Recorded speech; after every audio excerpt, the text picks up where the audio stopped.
Hello friends, welcome to 360 connect finance. I am your host Saurabh Saxena.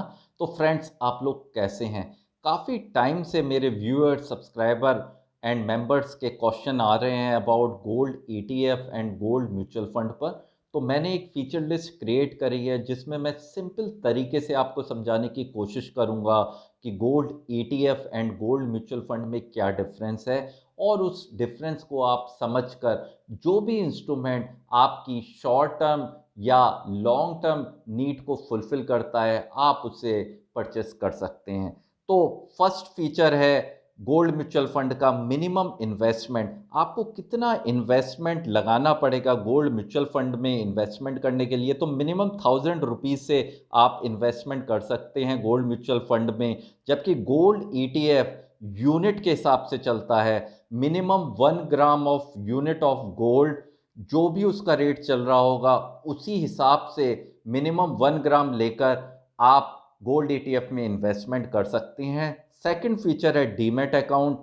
Gold mutual fund investment करने के लिए आपको demat account की ज़रूरत नहीं है। आप उसको डायरेक्टली नेट बैंकिंग के द्वारा किसी भी बैंक से खरीद सकते हैं तथा बेच सकते हैं, जबकि गोल्ड ईटीएफ बाई सेल या ट्रेड करने के लिए आपको डीमैट अकाउंट की आवश्यकता पड़ेगी।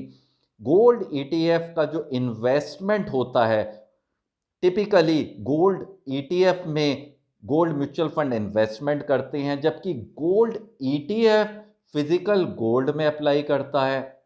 यदि आपको इस तरीके से समझना है कि गोल्ड म्यूचुअल फंड ईटीएफ के अलावा कहाँ कहाँ इन्वेस्टमेंट करता है, तो गोल्ड म्यूचुअल फंड जो भी गोल्ड प्रोड्यूसिंग या डिस्ट्रीब्यूटिंग कंपनीज होती हैं गोल्ड की, उनके शेयर्स खरीदता है, या जो गोल्ड की माइनिंग कंपनीज होती हैं अपार्ट फ्रॉम गोल्ड ईटीएफ, वहाँ पर ये इन्वेस्टमेंट करता है। एसआईपी ऑप्शन जो फोर्थ फीचर है गोल्ड म्यूचुअल फंड में अवेलेबल है, तथा गोल्ड ईटीएफ में अभी तक ऐसा एसआईपी फीचर अवेलेबल नहीं है।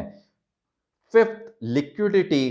तो गोल्ड म्यूचुअल फंड को हम लेस लिक्विड मानते हैं कंपेयर टू गोल्ड ईटीएफ, चूंकि गोल्ड ईटीएफ में आप ट्रेड कर सकते हैं डायरेक्टली एक्सचेंज पर, एनएससी और BSc on a daily basis.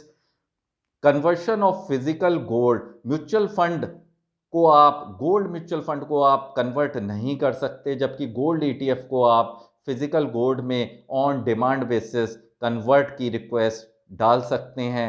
Exit load gold mutual fund में रहता है यदि आप गोल्ड म्यूचुअल फंड को within a year from purchase date redeem करते हैं, जबकि गोल्ड ईटीएफ में आपको कोई भी एग्जिट लोड नहीं देना पड़ता। तो फ्रेंड्स, ये हाई लेवल कंपैरिजन है। यदि इसके अलावा आपका कोई भी क्वेश्चन है गोल्ड ईटीएफ या गोल्ड म्यूचुअल फंड के बारे में, आप प्लीज़ मुझे कमेंट बॉक्स में लिखें, मैं उसका रिप्लाई देने की जल्दी से जल्दी कोशिश करूंगा। Thank you friends, talk to you in my next video. Bye.